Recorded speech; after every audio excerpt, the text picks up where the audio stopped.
Ravi de vous voir.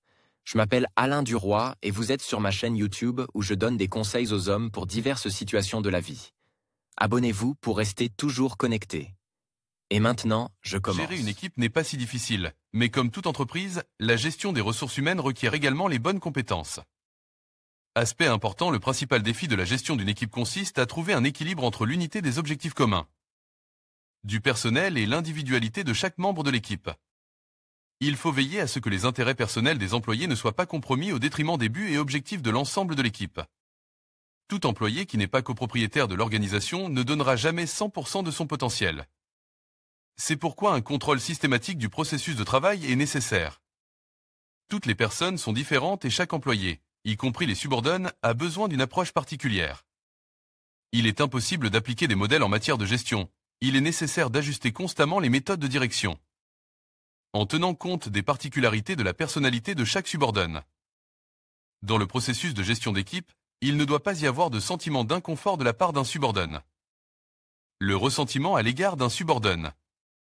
Se rappeler qui est le responsable et rétablir d'urgence le statu quo.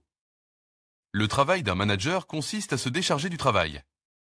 La gestion d'une équipe consiste à organiser le travail des subordonnes en leur fixant des tâches et en contrôlant leur performance. Il n'est pas utile de faire le travail que les subordonnes doivent faire. Aucune tâche ne sera jamais accomplie exactement comme vous le souhaitez.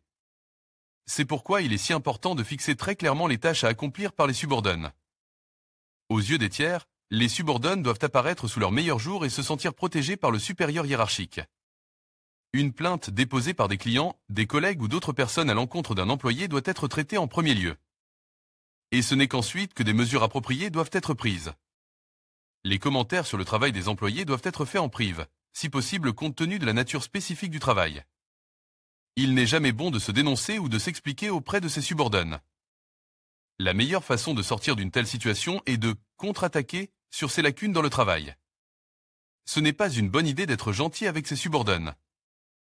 Un subordonne n'est pas un ami, mais un collègue inférieur, et vous ne devez pas le laisser l'oublier. Si vous vous rendez compte que vous avez agi avec une dureté injustifiée à l'égard d'un subordonne, vous ne devez jamais vous expliquer ou vous excuser. Il n'est pas bon de profiter de ces subordonnes et de participer à la diffusion de rumeurs sur d'autres collègues ou de laisser s'éroder l'esprit du night. De telles tentatives doivent être traitées avec fermeté. N'oubliez pas de féliciter vos subordonnes pour leur réalisation. En présence du chef, les employés doivent ressentir au moins une légère crainte. Comment fixer correctement les tâches à accomplir par les subordonnes ? La tâche doit être définie de la manière la plus précise possible. Le manager doit comprendre clairement ce qu'il attend de son subordonne, qui doit donc faire l'objet de la tâche. Il n'est pas possible de dire « Nous avons reçu des documents, débrouillez-vous ». Chaque tâche doit être adressée à un exécutant spécifique et non à l'ensemble de l'équipe. Sinon, elle ne sera pas accomplie et vous en serez vous-même responsable. Une tâche doit être accomplie dans un délai précis. Sinon, comme le dit le proverbe, on attend 3 ans ce que l'on a promis.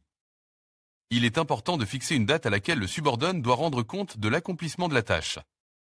À la date prévue, écoutez le rapport de l'agent et souriez parce que tout a été bien fait ou souriez à nouveau parce que rien n'a été fait et posez la question « Pourquoi ?» Un échec systématique, 3 fois ou plus, dans l'exécution des tâches, sans avertissement des problèmes éventuels qui n'ont pas été convenus au moment où les instructions ont été données, est une raison suffisante pour soulever la question du remplacement du membre du personnel.